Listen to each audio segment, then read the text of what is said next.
Riem was just one of many players thrust into a brutal survival game by the divine powers. The system gave him 100 lives, and he lost 99 of them while constantly climbing the lethal floors of the game as countless others died around him. On his 99th try, he finally made it to the last challenge. He was the sole undefeated person standing before the final boss door, ready to end the nightmare. Yet, instead of victory, he faced the worst betrayal. The door needed 5 players to open, and he was the only one left. He instantly perished. This death triggered his 100th and ultimate regression. The Time Reversal Rune sent Riem back to the very beginning, just moments before the game started. He had no powers and no friends, only his memories and the clear knowledge that this was his last chance. Now, trapped back in his younger body on New Year's Eve, surrounded by former classmates who used to taunt and bully him, Riem vowed never to be a victim again. With all the knowledge gained from 100 lives of struggle and death, he is focused on preparing, gathering the right allies, and executing a measured revenge through the game.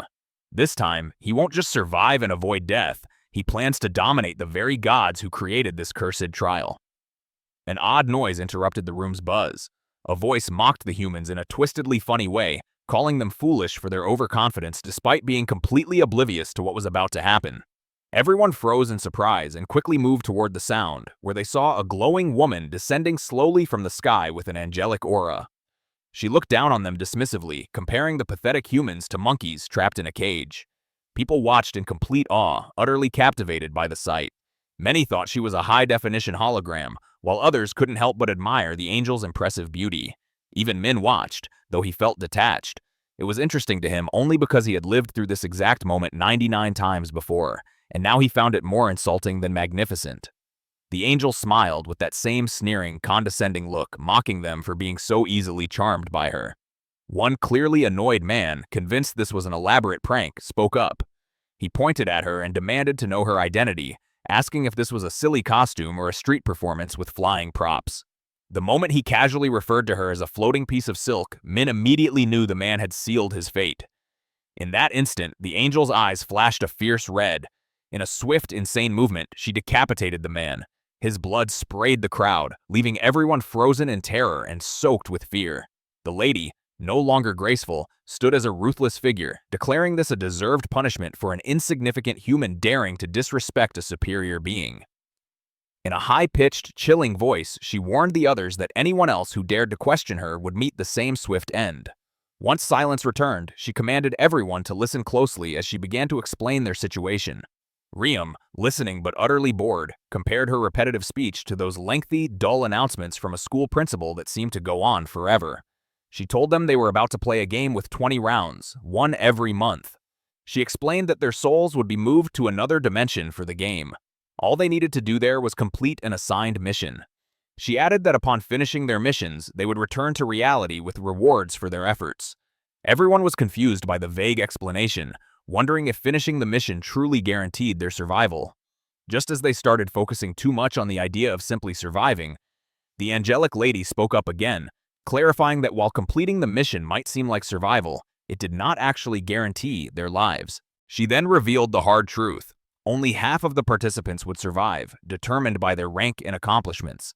As fear began spreading through the crowd, she calmly added that the game would only accept humans between 15 and 29 years old, leaving everyone older behind.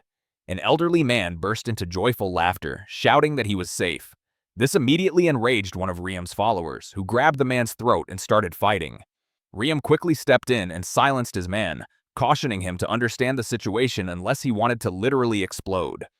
Right after that, the angel announced that over 18 million people would take part in this game, and the teleportation process began at once. They were all sent to a place where they couldn't see each other and were instructed to design their avatars before the soul transfer started. She warned them to choose very carefully, as there would be no chance to change it later. Riem chose the exact same avatar he had selected during his previous 99 lives, naming it Black Scythe once more. After confirming his choice, he stood in a grassy area. He'd used this same body for so long that it felt more like his real self than anything else. Just then, the remaining participants were also teleported in. None of them seemed particularly scared. One guy even tried to act important, asking his friend if he looked good. Riem already knew what was going on. Everyone had tried to look as attractive or beautiful as possible, but anyone with any sense would have avoided this, as showy appearances only make them easier targets. Once they're dead, they're gone forever. Just as Riem wondered where his bully was, Yeoman appeared, sporting an overly shiny and excessively muscular body. The young man had, once again, gambled everything, creating the most built body he could manage. While they were all still enjoying the novelty of their new forms and the brief shift in mood, the angel appeared out of nowhere, remarking that everyone seemed to be enjoying their avatars. Her presence instantly killed the relaxed atmosphere. Tension returned as people panicked about what would happen next. One of the humans spoke up, pointing out that the group didn't look like millions of people, which made the angel frown. She sternly explained that this wasn't the only location and that others were gathered in different groups with other angels. Before the first round began, the terrifying angel gave them a quick rundown and told them to visualize a status window in their minds. Riem opened his own panel and instantly felt annoyed, knowing he had to level up from square one again. Once everyone saw their status windows, the angel pointed out that they were basically novices right now, which any player with basic experience could have guessed. She ordered them to start getting stronger, adding that if they somehow managed to surpass 20 levels, they would not only survive, but also be granted one free wish. She then told them to think about an inventory, as she had left a small gift there for each of them.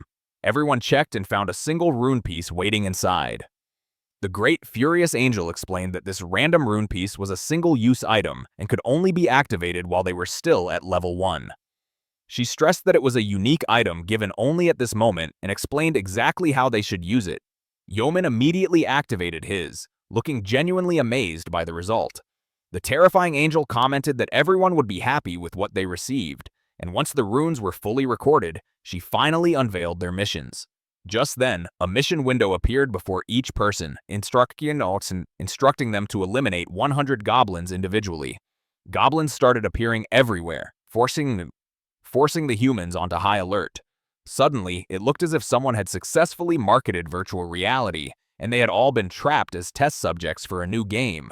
The great, wicked angel then unleashed a wave of 10,000 goblins against the group of 5,000 defenseless and completely green humans, commanding them to fight with a clear intent to kill. Riem walked forward without panic and approached the monsters. In the blink of an eye, he crushed a goblin as if it were nothing, making the act look effortless and immediately capturing everyone's attention.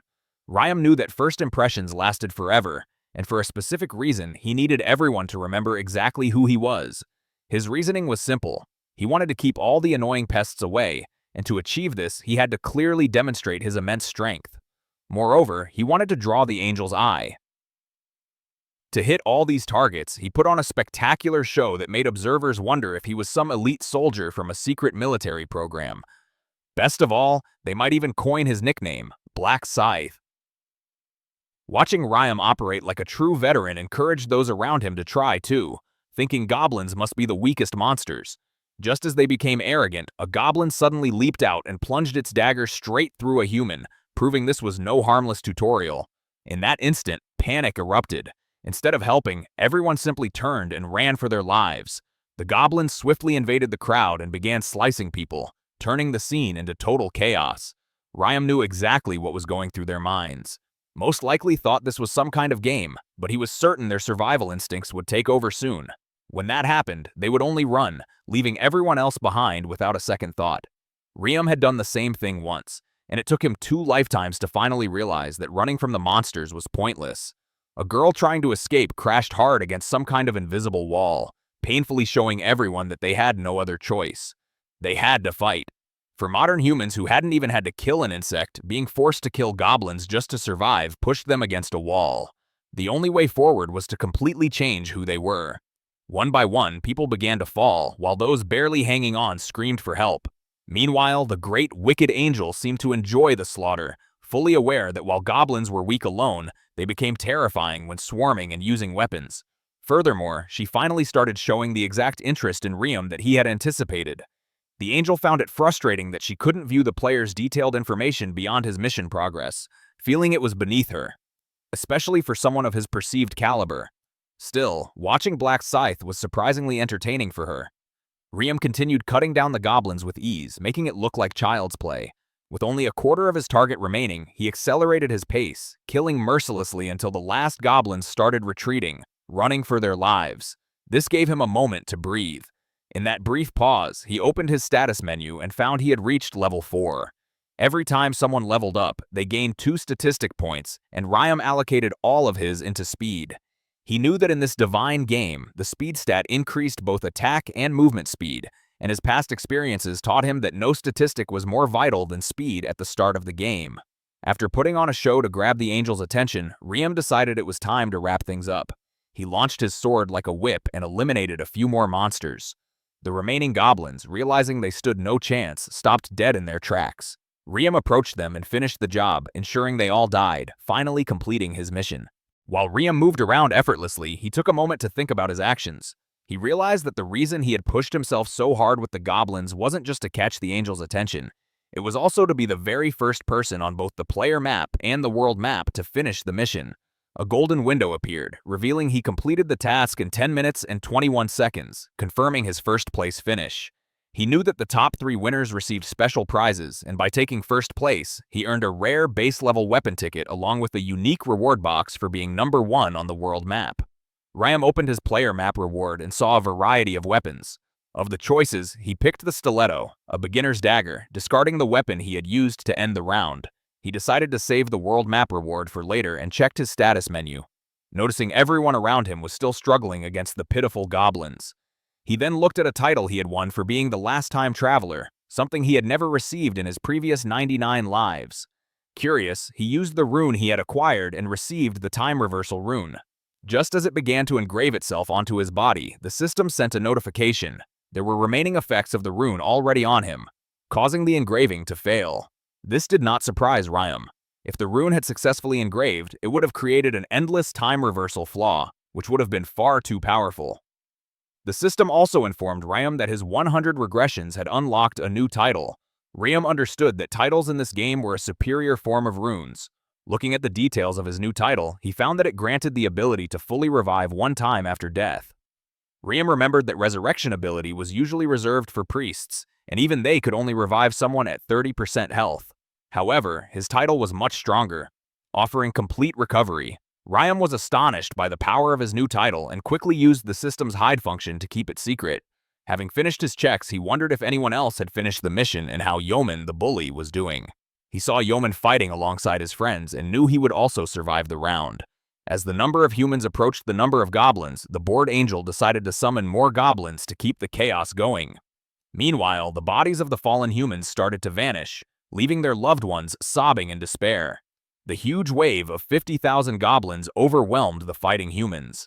The qualification goal slowly crept closer until it finally surpassed 5,000, causing the goblins to disappear. Those who didn't qualify vanished into thin air, leaving no trace. One man kept screaming at the great evil angel that he only needed to kill 1 more. But the rules of the game remained firm. Only half of the people in each round were meant to qualify. The survivors who made it through to the next round were terrified to see their dead comrades disappear. The great wicked angel told them they should be thankful they survived and urged them to try harder if they wanted to move on to the second round. Before dismissing them, the system showed the rewards and the leaderboard. Everyone received 1,000 gold coins, usable to buy items from the store once it unlocked at level 10. Thanks to the leaderboard, everyone now knew about Ryam, just as he had planned. His first-place finish caught the angel's eye, and she asked him how he had become so strong, wondering if he had received some kind of broken rune. Black Scythe mocked her, asking if she couldn't see which rune he got.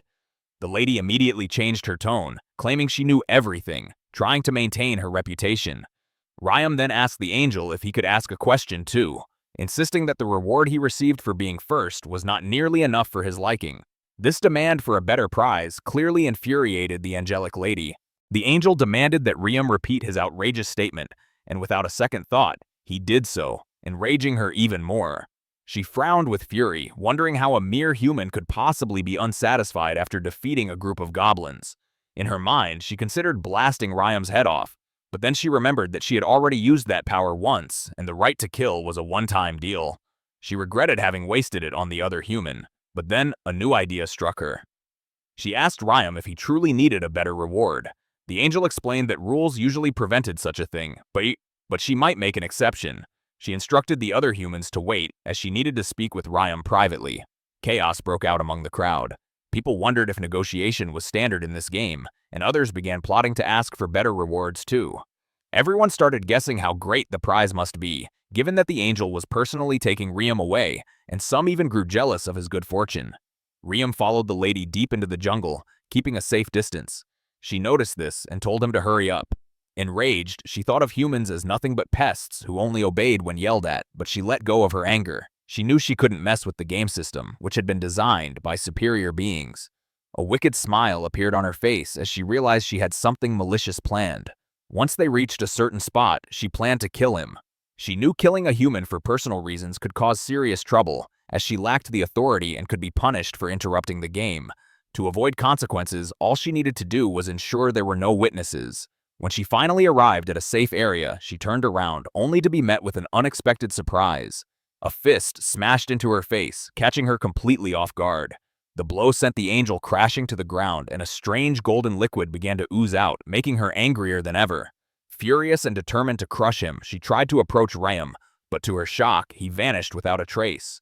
Riem then crept up stealthily from behind her, catching her completely unawares. Gripping her wings with one hand, he used the other to strangle her, holding her firmly in place. She screamed at him to stop, but Riem didn't flinch. He ripped off one of her wings, showing her that escape was no longer possible. As he finished destroying them, he taunted her, asking if it hurt.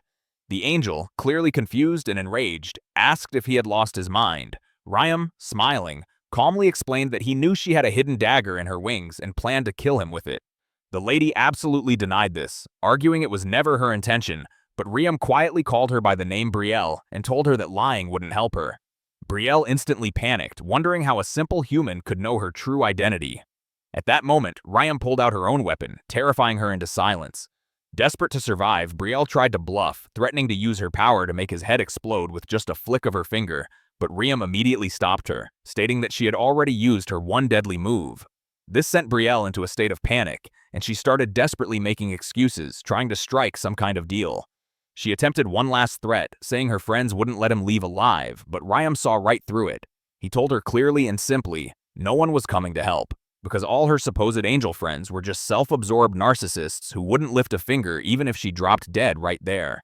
She argued that hurting her wouldn't benefit him, and said they would end up without an angel, making it impossible for them to return home. Hearing this, Riem told her that the system automatically sent players back once rewards were announced, and that his approval wasn't needed for that to happen. She kept trying to negotiate, making up increasingly poor excuses, offering any information he wanted while pleading for one more chance to live another day. But Riem remained completely unconvinced and told her he already knew everything about the game, explaining that angels like her were nothing more than pawns placed to guide the players and were useless for any other reason. Riem showed her no mercy and plunged his sword straight through her, finishing her off for good. After he killed the angel, the system announced that he was officially the first person to kill an angel and rewarded him with the title First Angel Killer.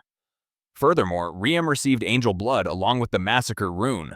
As it turned out, this wasn't the first time he had done something like this. Just as before, he was once again the first to defeat an angel. The rune was immediately engraved onto his body, and his newly won title now doubled his statistics every time he faced an enemy of the Sacred Order. In his earlier regressions, he had only found these rewards during the 13th round while battling angels.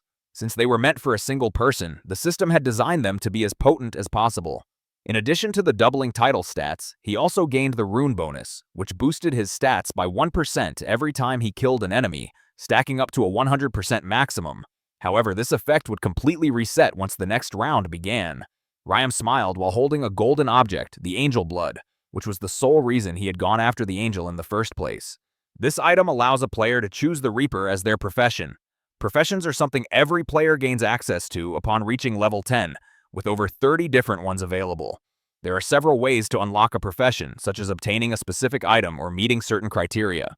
However, some professions fall into the unique class category, meaning they are exclusive to only one person. Unsurprisingly, these professions are in a league far beyond the rest.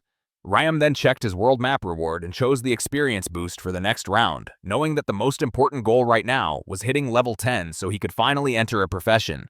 He was fully aware that this was his last regression, meaning he had to become the strongest version of himself by exploiting every advantage he could get. The round then ended, and every living soul returned to its original dimension. People slowly woke up on Earth as their souls returned, feeling confused and wondering what had just happened. For most, it seemed like a strange dream. When they looked around, they noticed their bodies had collapsed the moment they were taken to the other dimension. They checked the time and realized the time spent in their dream matched the real world exactly, which only made things more unsettling. Their heads felt heavy, and their limbs ached. Yeoman and his friends looked around, noticing that some people were still lying there and weren't stirring or waking up from the deep sleep they were trapped in. Humans started talking to each other, slowly confirming that it hadn't been just a dream after all, and that they would definitely be taken back when the next round began. They rushed to wake up their friends who were still unconscious, but the moment they checked them, they realized the bodies were frozen and breathless, confirming these people had genuinely died. It was precisely then that the brutal truth hit everyone. The rule that only half the people would survive wasn't a cruel joke. Those who failed were gone for good. Panic spread like wildfire, and even the bully yeoman started trembling, shaken to his core.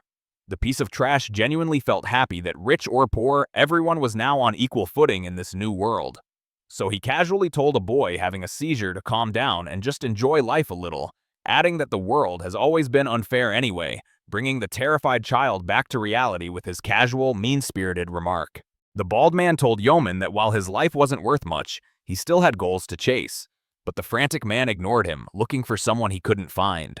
He wondered where Ryam had gone after the beating and laughed to himself, figuring a weakling like him probably died unnoticed in a ditch. Suddenly, a guy in armor who was staring blankly into the air stole their attention. The thug quickly realized he could also access the system to check his own stats, and his henchmen were shocked when they confirmed it too. The gang took a second to fully grasp that they could open their status screens and even see the items they acquired in real life, although no player could look at anyone else's. Yeoman decided to test his power by casually picking up a stone and effortlessly crushing it with one hand.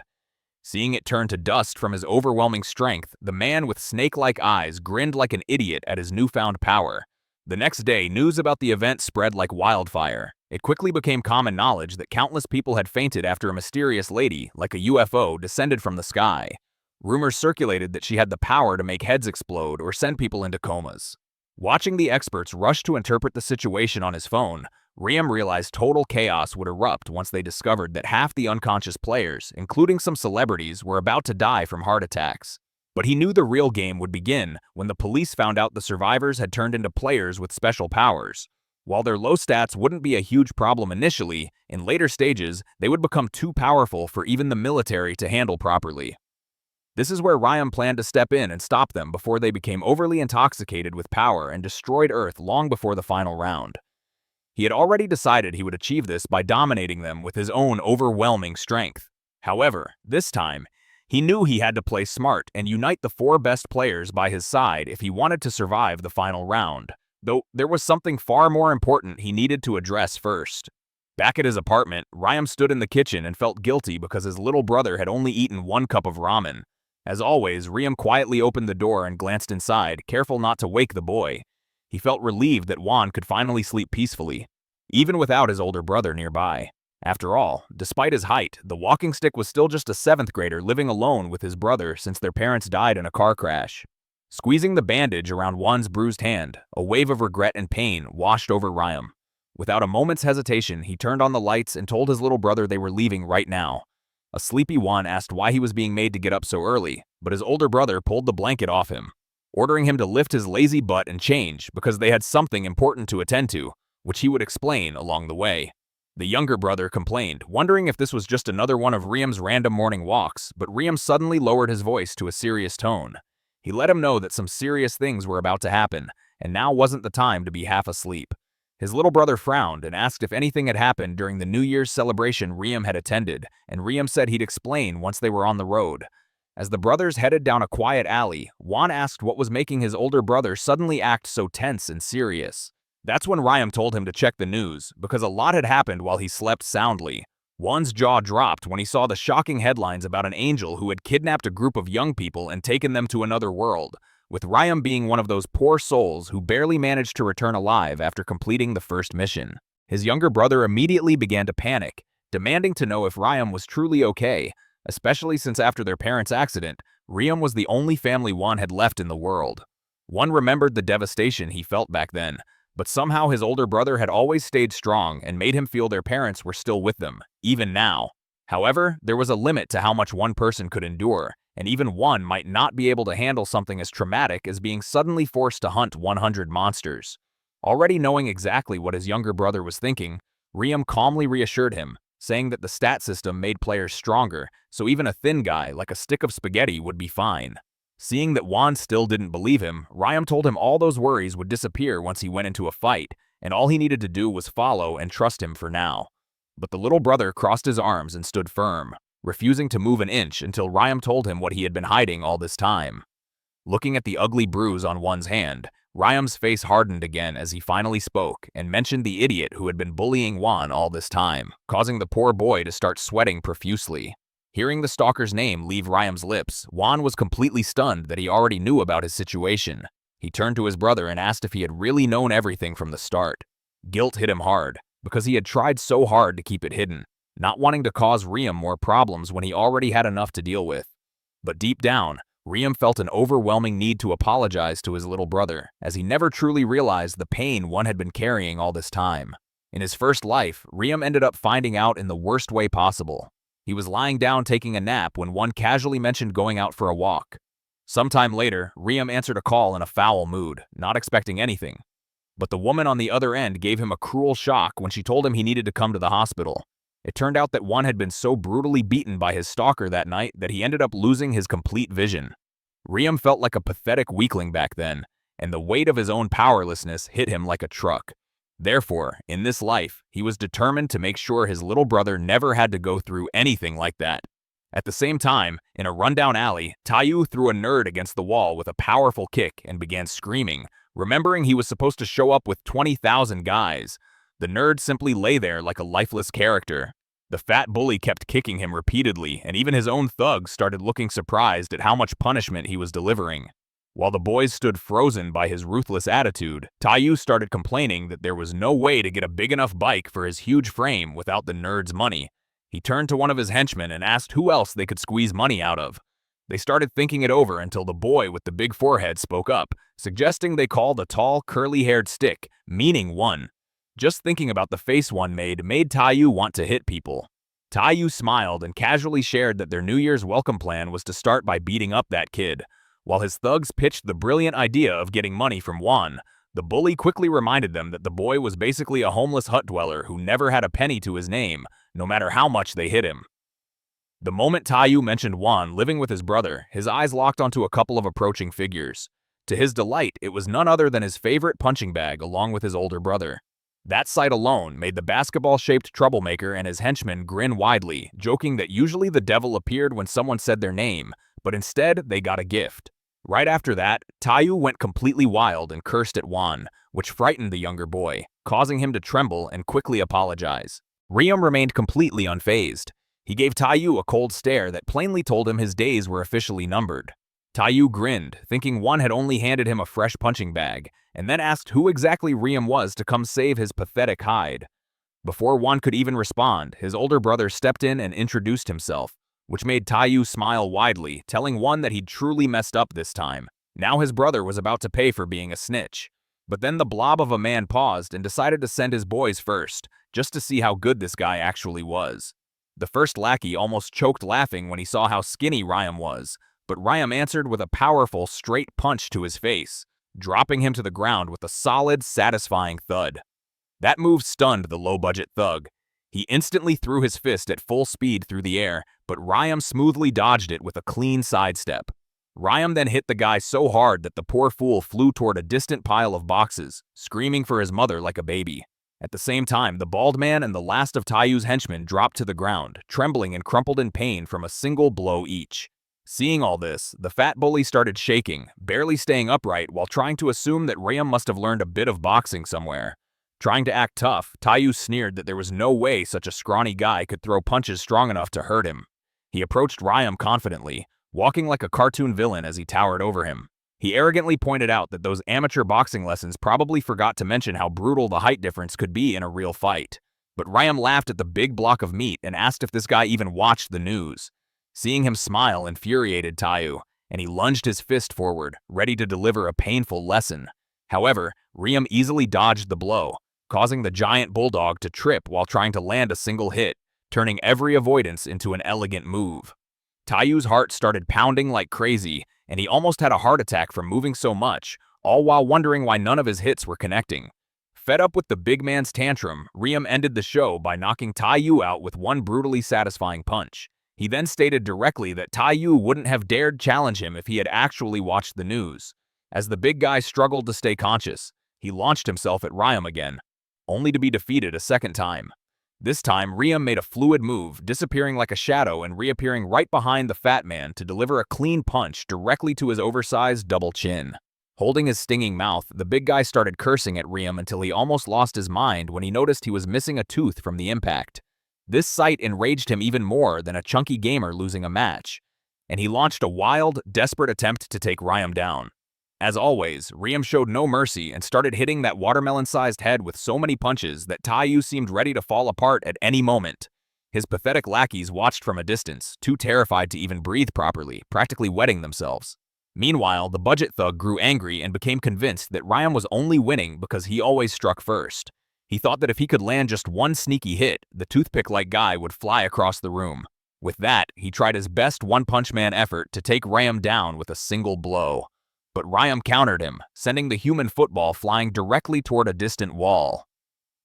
As the big guy crawled across the floor like a giant caterpillar, his older brother stood over him and calmly asked how it felt to finally experience the kind of pain he always loved to inflict, while brief flashes of regret for seeing someone beaten and broken in every past life flickered through his mind.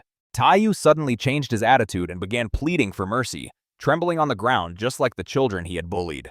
Even so, Riem calmly approached and reached out to grab the bully's hand. Taiyu closed his eyes, bracing for the worst.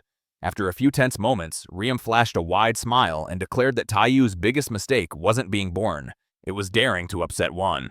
Right after that, Taiyu needed a moment to process the loud snap echoing in his ears, only to realize it was the sound of his own hand being twisted into something resembling broccoli.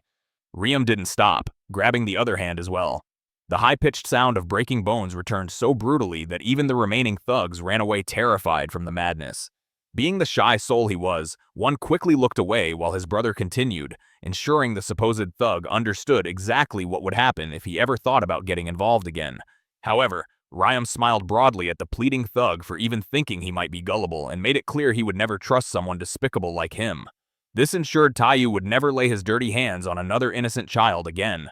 Later, Juan asked his brother how he was suddenly performing such incredible moves and wondered if he had been training in secret for years without telling anyone. Riem then explained that he had already seen on the news that some people were selected as players who could use otherworldly skills even while living on Earth. He casually showed Juan one of his daggers, making his brother thrill as if it were a legendary Counter-Strike knife skin. Riem shared that his crazy moves during the fight were due to his improved speed stats, which easily placed him above even world-class athletes. However, he quickly stopped talking when one started getting too curious and eager to ask more questions.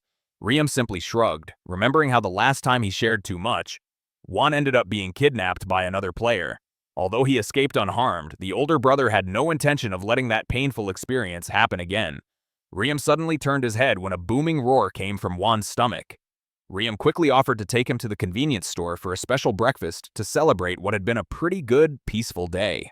Inside the store, Juan was about to ask the most genuinely depressing question of all, sadly wondering where his brother went when the cup of ramen was already right in front of him. Riem told him to wait a bit while he withdrew the largest part of their life savings in one go, ensuring Juan didn't need to worry about money. He then casually told his little brother he could choose anything he wanted from the expensive food aisle. Juan hesitated for a second, thinking they might run out of money before the new year, but he immediately gave in and grabbed a box of chicken nuggets without a second thought. His whole face lit up as he said he had always wanted to try them.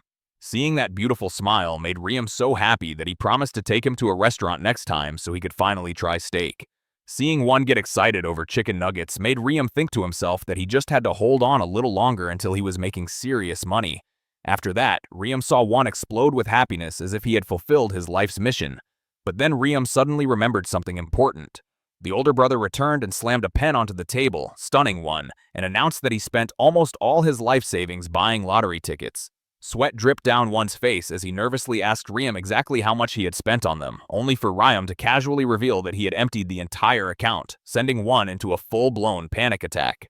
Ryam didn't waste a second and started furiously typing, and Juan, looking over his shoulder, noticed something strange was happening and asked why he was writing the same number on all 20 tickets.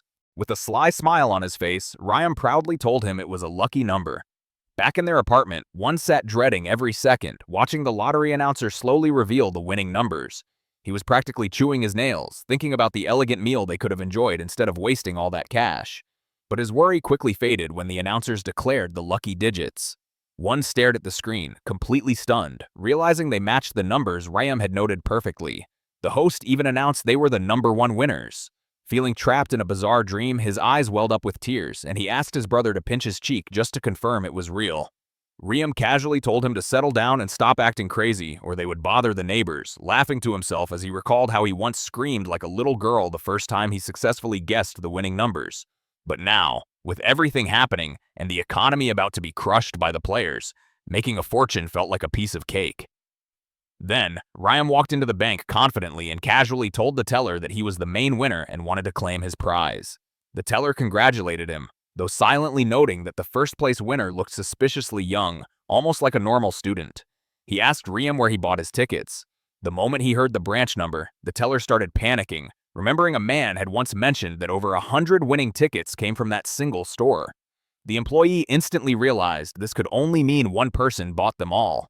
He also recalled the man telling him to call the manager immediately if the major winner ever showed up.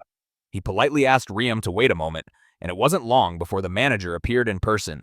The older man introduced himself with a smile that seemed a little too eager, almost as if he were ready to empty Ryam's pockets, but he congratulated him nonetheless and personally escorted him to his office.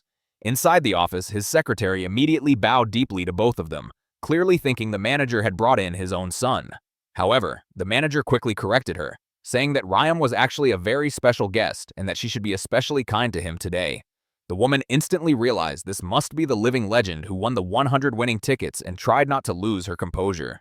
As she nervously tried to flatter him, Ryam simply waved her aside, telling her to leave so they wouldn't waste time and to bring him his money. He casually handed over the stack of tickets, and her mind practically stalled when she noticed the same number printed on every single one. After she finished checking and confirmed they were all authentic, Ryam got straight to the point and asked for the total amount. It turned out that even after losing about a third of the winnings to taxes, he still took home an impressive 15 billion won. He decided to buy a small studio apartment and started making some investments in his free time, especially since he knew for sure that Bitcoin was about to explode. Later, back at his apartment, Ryam surprised his little brother with a place that looked like something out of his dreams, but Juan immediately asked him why he didn't buy the place instead of renting, especially now that he was practically swimming in cash. Ryam proudly revealed that they were actually broke again because he invested all the cryptocurrency earnings, causing Juan's brain to practically disintegrate into dust immediately. The older brother casually placed a hand on his shoulder and reassured him, telling him he knew exactly what he was doing and to calm down, since the old man from his dreams also gave him the lucky numbers for the next 4 lottery rounds. Upon hearing that, Juan started shaking, this time from excitement, and shouted never to forget those numbers. Ryam couldn't have forgotten the lottery numbers even if he wanted to, not after experiencing the same thing over and over countless times. Putting that aside, Ryam told Juan to hurry up and start packing, as they were moving to the new place immediately. Meanwhile, somewhere else, we see a player shattering a concrete wall like a monster. The man thought proudly that no one was smarter than him for dumping every single point into strength. Although he was a little different from the others, he possessed the power rune which doubled a player's strength, giving him the kind of confidence where he figured he could probably send famous fighters home crying. Squeezing his monstrous, clenched fists tightly, he decided it was finally time to test those huge muscles. He appeared at Ryam's old apartment, banging on the door and screaming at the top of his lungs for Ryam to stop hiding like a scared coward. When he got no answer, he wondered if the guy had died in a ditch somewhere. Just thinking about the arrogant, condescending look Ryam had given him made his blood boil even more. He kept hitting the door like a lunatic, ready to break it down and deliver a beating, but he finally stopped when he slowly began to realize that perhaps Ryam simply wasn't home. The madman then yelled that if he heard even the slightest footstep from inside, he would smash the door down like a SWAT raid. Right at that moment, an old man appeared and demanded, "What on earth are you doing outside someone else's house?" But the crazy guy showed him no respect, rudely telling the old man to leave, since it wasn't like he owned the palace or anything. The old man, completely unfazed, easily topped him by saying that he actually was the owner of the place. He then politely asked if the madman happened to be there to meet a friend. After spending a few seconds forcing his last two brain cells to cooperate, the madman pretended to be Riam's old friend and asked the owner to open the door because he was so worried about his beloved friend, whom he hadn't seen in a long time. However, the old man ended up leaving him completely astonished, explaining that the student who used to live there had moved out a few days ago without telling anyone where he went, which infuriated Yeoman beyond belief. Meanwhile, back at the new apartment, one was completely amazed by all the fancy amenities their luxurious new place offered and ended up acting like a total clown who had just emerged from some remote village. The moment he entered his huge new bedroom, he immediately asked his brother how much this enormous apartment, clearly too big for just two people, actually cost. Riam casually mentioned that the rent was about 22 million won per month. One almost felt his soul leave his body when he remembered how he'd lost his mind over a measly box of 5,001 chicken nuggets. He quickly advised Riam to look for a cheaper place, but his older brother pointed out that they desperately needed the top-level security this place offered. This was especially crucial because players ended up falling into a deep sleep on the first of every month, leaving them completely defenseless against everything from natural disasters to hired killers sent by their enemies. Riam knew from his own bitter experience that all the strength in the other world meant nothing when you were in a coma in real life.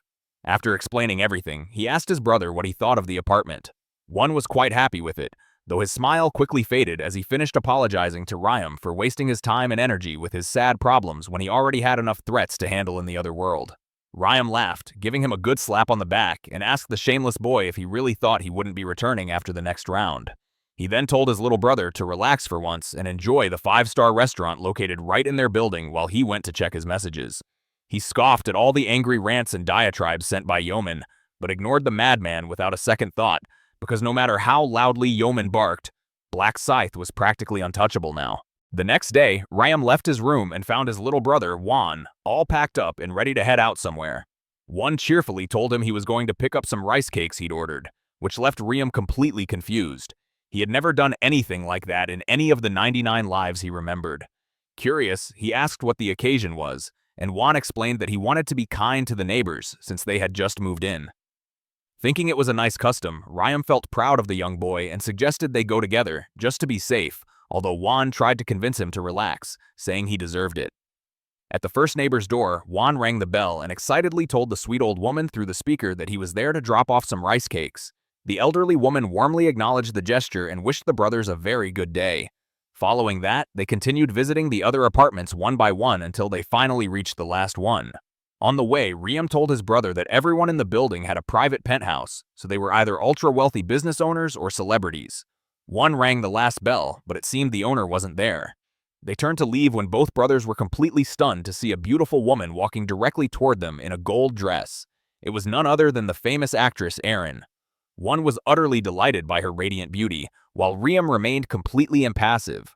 As Juan tried to hand her the cakes, her bodyguard suddenly stepped in and started grilling the brothers to find out if they were stalkers. Riam shut down his annoyed attitude with a cold stare and calmly explained he wasn't a street fan. He had recently moved in and came to drop off a welcome gift. Hearing this, the bodyguard finally relaxed but immediately rejected the offer, stating that pretty girls like Erin weren't allowed to ruin their figure with sweets. After opening her apartment door, he politely asked the lady to enter, although she looked back at the brothers as if apologizing for her bodyguard's terrible manners. Riam was still unimpressed, telling Juan he wasn't a fan of her whole demeanor and suggesting he simply ignore them from now on. But Juan ended up becoming the ultimate fanboy, getting so excited that he completely confused Riam about what had him so thrilled. The younger brother grabbed his older brother and started shaking him wildly, absolutely amazed that Riam didn't even know who the legendary celebrity Erin Seo truly was.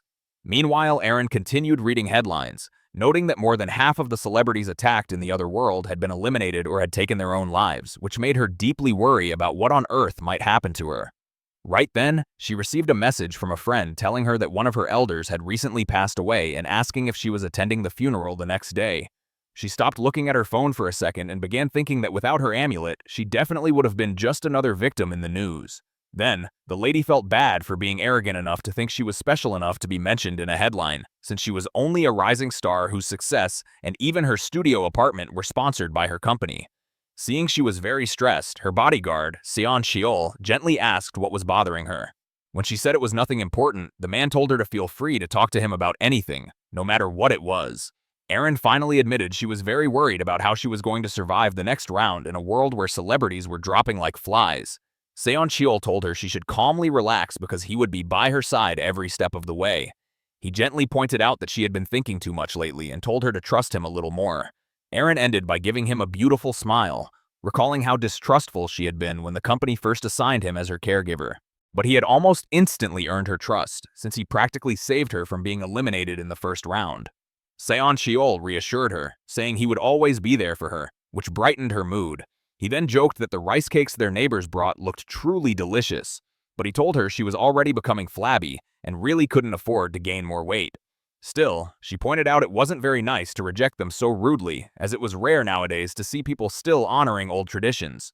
Seon-cheol, however, shrugged and told her courtesies were pointless, because everyone was kind only to get something in return, like parasites. This didn't quite convince Erin, though, as she still remembered how cute and innocent the brothers had seemed. She even mentioned that the older one definitely looked older than 15, and wondered aloud if they might also be players, thinking it was incredible how kids today could slaughter 100 goblins and then move on with their lives as if nothing happened. Seon-cheol laughed at her, saying anyone should be able to eliminate 100 goblins. But Erin insisted that no average person could be so talented at fighting unless they were a bodyguard like him, and even he hadn't been any match at all for the disturbingly terrifying player called Black Scythe. Watching him go on that rampage made her feel genuinely bad for the goblins and made her think it wasn't a stretch to believe he could be a real-life hitman. With players like him basically guaranteed to survive the next round, Erin couldn't help but worry. How would a weak girl like her manage to get out of even the second one alive? The next day, while Won was cleaning the apartment like the good boy he was, Riem finally returned home and told him he hadn't made as much money in the fourth lottery round compared to the last time. When Won asked how they reacted to him winning so many times in a row, Riem said he gave them the classic excuse about an old man telling him the winning numbers in his dreams. Won then asked if Riem was still investing all their savings in Bitcoin, and Riem proudly boasted that it had now more than doubled. The little brother warned him against being greedy and said it was time they cashed out, but his older brother told him not to worry his little head because everything was under his control. They then headed to the dining room to feast on the 5-star food like a king enjoying a feast. A few more days passed, and only 5 minutes remained until the first day of the next month. Won tightly gripped his older brother's hand and told him that no matter what happened, he had to return to him. Riem reminded him how he had crushed his bully before and patted his little brother's head, telling him there was no need to worry so much. He told him to just sleep, since they would both wake up once the sun was shining. With that, he bade farewell to his brother, and Black Scythe was summoned to the other world along with all the other players. Everyone was quickly confused about where they were, as it looked completely different from the first round. One of them shouted the moment he saw the top-ranked player walking directly through the crowd with that overwhelming aura. Black Scythe immediately noticed everyone was keeping a distance from him. Just as he started wondering when the angel would appear, a new one, barely different from the last, showed up and casually asked if everyone had arrived yet. Catching the murmurs, she cheerfully explained that the angel from the first round was currently on vacation after her minor accident. With a smile more malicious than the devil himself, she said not to worry because they were all in very good hands now. With that, the angel unfurled her radiant wings and announced the second round's challenge. Mission windows floated in front of each player, showing the mission. Select a representative area in the next 3 hours. Everyone stared at the mission window, surprised and unsure how to react, since many had expected to be thrown into a fight against monsters. One of the players commented that the total number of survivors would stay exactly the same even after this mission, generating a wave of excitement in the group. The majestic angel noticed their confused reactions and decided to explain the nature of the current round. She confirmed what they suspected. There would be no battle this time. Instead, she told them they would have to select a leader from among themselves. The angel tempted them with the promise that the area representative would win the authority to command others to obey every word, even if it meant ending their own lives or crawling like worms. She seemed truly excited by the weight of such power, while the others exchanged confused glances, unsure how to feel about her enthusiasm. Bathed in a sunlight aura, she announced that after 3 hours, everyone would be able to cast their vote, and all they needed to do was select a leader. A blue-haired player stepped forward, asking if there was any hidden catch they needed to know about, but the angel easily calmed his fears, confirming nothing else was involved. She assured them that once they voted, everyone would be sent home, openly calling it a simple, relaxing rest round. The players burst into cheers, relieved that no one had to die this time, and some laughed at how easy the round seemed. But while the others celebrated, Rayam remained silent, looking ahead with an unreadable expression. Giving them a disturbing smile, the angel said they must make their decision within the time limit. She then vanished in a sudden flash of radiant light while a glowing timer took her place. Everyone was still celebrating, excited that all they had to do was choose an option, and that they even had the opportunity to become the leader. Meanwhile, Yeoman ground his teeth in frustration, ready to start fighting. One of his henchmen tried to calm him down, but the thug kept ranting, having put all his points into strength and now wouldn't even have the chance to use that power, which only made him angrier. Rayam listened to their conversation nearby and quickly realized Yeoman must have picked up the strength rune.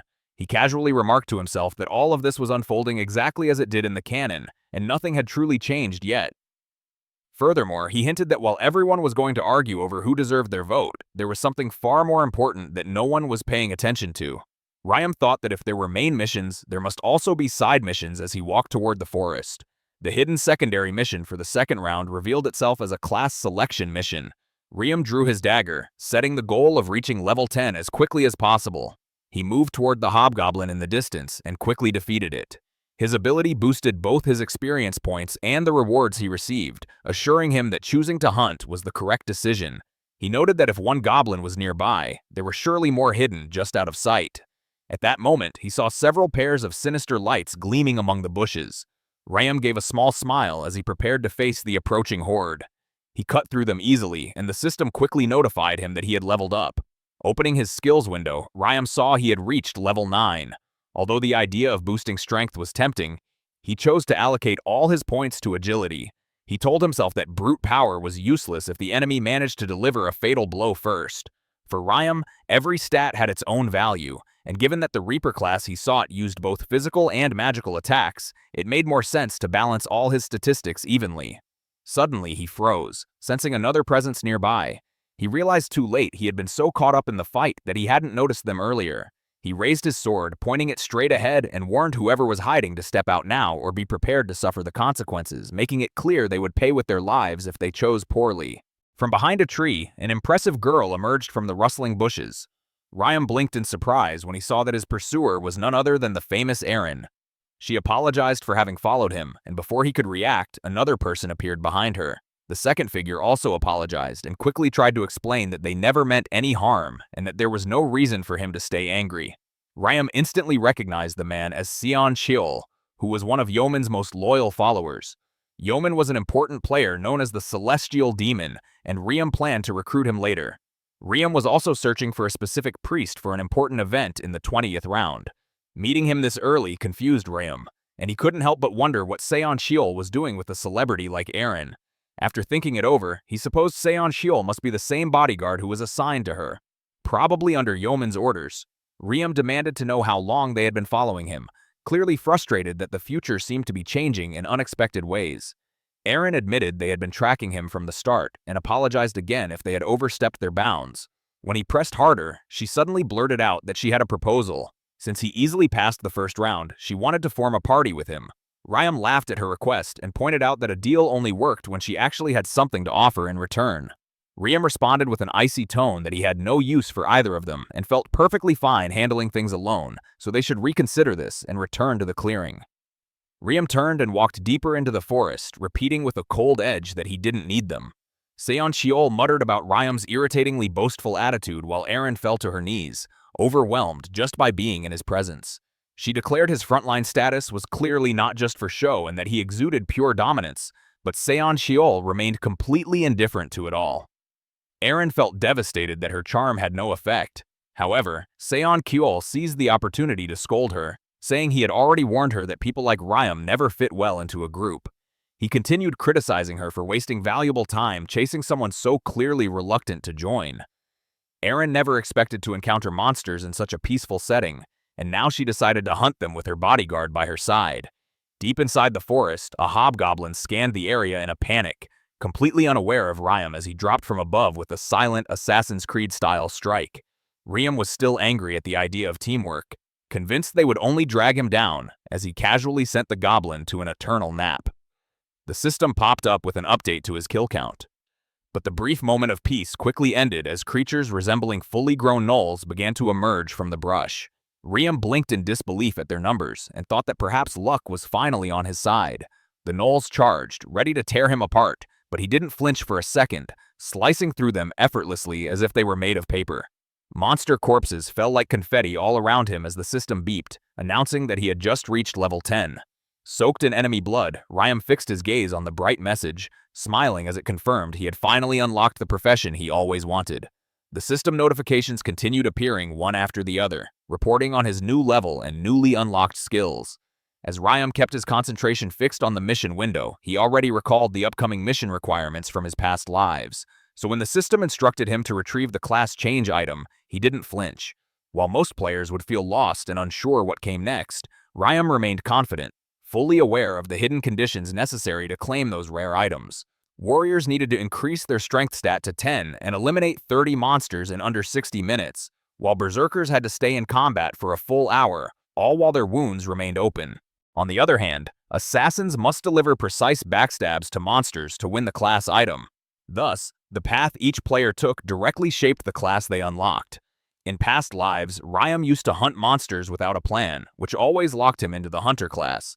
But ever since he discovered the insane abilities of the Grim Reaper, he never looked back. Riem used the Angel Blood as his class change item, and the system immediately issued a warning, reminding him to choose wisely as this decision was irreversible. Without a shadow of a doubt, Riem made his decision immediately, causing a sudden explosion of bright light when the system confirmed his successful class change. As a reward, Riem received the REAPER rune, which granted a series of incredible advantages instantly linked to his body. The system included an Evil Scythe bonus along with a 50% discount coupon for any item in the store.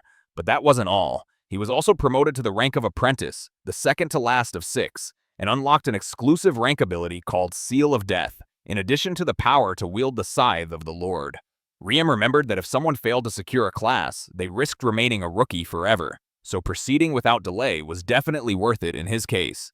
Because he was the first player to unlock a class, Riem won a considerable bag of gold along with a rare general skill called Tracking, which allowed him to follow anyone, provided he knew who they were. Riem decided to test the skill by using it on the overly aggressive bodyguard, Sion Chill, whom he had met earlier. The system beeped as it locked on and lit up a bright trail for Riem to follow, while also showing the exact distance between them. It seemed strange to him that the lady and her manager were less than 200 meters away, and he assumed they must have followed him deeper into the forest. Riem felt annoyed, since this had never happened before, and he decided to pay them a quick visit. Back with the strange pair, they were seen fleeing through the forest from something, but Erin suddenly fell to the ground, completely exhausted and unable to continue. She started complaining loudly to Sion Cheol, who was doing his best to help her up before their pursuers caught them from behind. He offered some words of encouragement while helping her to her feet, but she kept complaining that her arrow wound still hurt badly. The bodyguard mentioned that it was possible their real bodies were not damaged, provided they managed to survive in the game. Erin pulled herself together and agreed to keep running, but at that moment, an unpleasant voice cut the air, calling out to them. They both froze and turned around in a panic at the sight of the thugs chasing them, led by none other than Yeoman. Jeon Cheol silently cursed the overly dramatic actress for wasting so much time and prepared to fight, knowing there was no other option now. Yeoman made a mocking remark, calling the bodyguard a dumb boomer for even thinking he could take them all on. Seon Cheol tried a quick chat, claiming they were completely innocent, but Yeoman confirmed they hadn't really done anything wrong, which completely confused both of them. The thugs then revealed the real reason. They wanted to lay their dirty hands on the beautiful lady. Somehow, the muscular man actually used a few brain cells and realized they were not after him, but after Erin. The thugs started openly drooling as they looked at her body, clearly not caring if she was the actress or just someone who looked like her, and Erin could only stare at them in pure horror. Yeoman offered to let the bodyguard leave unharmed if he simply turned around and left right now.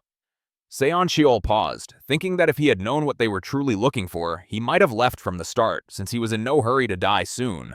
But one thought kept nagging him. He could not face his boss after having abandoned her. That fear alone was enough to push him to risk everything. Yeoman continued his taunts, ready to fight, but the bodyguard made one last attempt at reason, stating that what they were doing was illegal. The thugs burst into laughter, and the muscular man asked what laws applied here and to whom Seon Cheol would report.